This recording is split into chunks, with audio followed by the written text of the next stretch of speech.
തിമോഥെയോസിന് എഴുതിയ 2-ാം ലേഖനം 4-ാം അധ്യായം.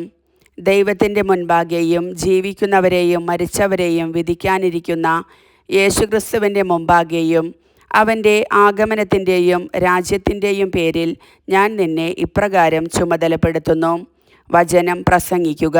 സാഹചര്യങ്ങൾ അനുകൂലമാണെങ്കിലും അല്ലെങ്കിലും ജാഗരൂകതയോടെ വർത്തിക്കുക. മറ്റുള്ളവരിൽ ബോധ്യം ജനിപ്പിക്കുകയും അവരെ ശാസിക്കുകയും ഉത്ബോധിപ്പിക്കുകയും ചെയ്യുക. ക്ഷമ കൈവിടാതിരിക്കുകയും പ്രബോധനത്തിൽ ശ്രദ്ധിക്കുകയും ചെയ്യുക. ജനങ്ങൾ ഉത്തമമായ പ്രബോധനത്തിൽ സഹിഷ്ണുത കാണിക്കാത്ത കാലം വരുന്നു. കേൾവിക്ക് ഇമ്പമുള്ളവയിൽ ആവേശം കൊള്ളുകയാൽ അവർ തങ്ങളുടെ അഭിരുചിക്കു ചേർന്ന പ്രബോധകരെ വിളിച്ചുകൂട്ടും.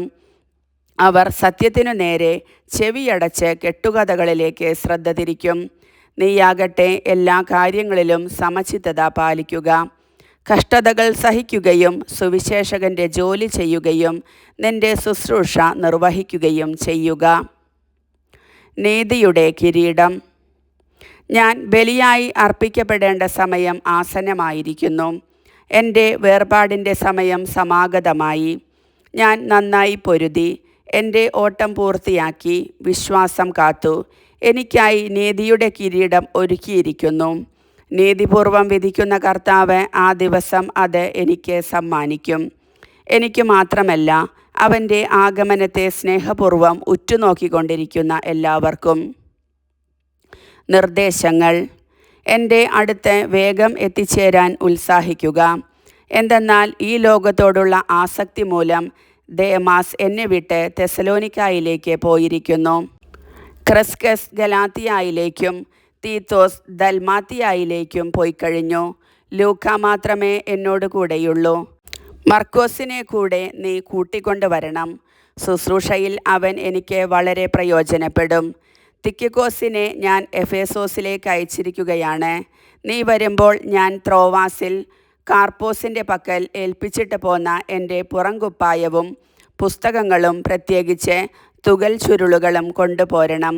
ചെമ്പുപണിക്കാരനായ അലക്സാണ്ടർ എനിക്ക് വലിയ ദ്രോഹം ചെയ്തു.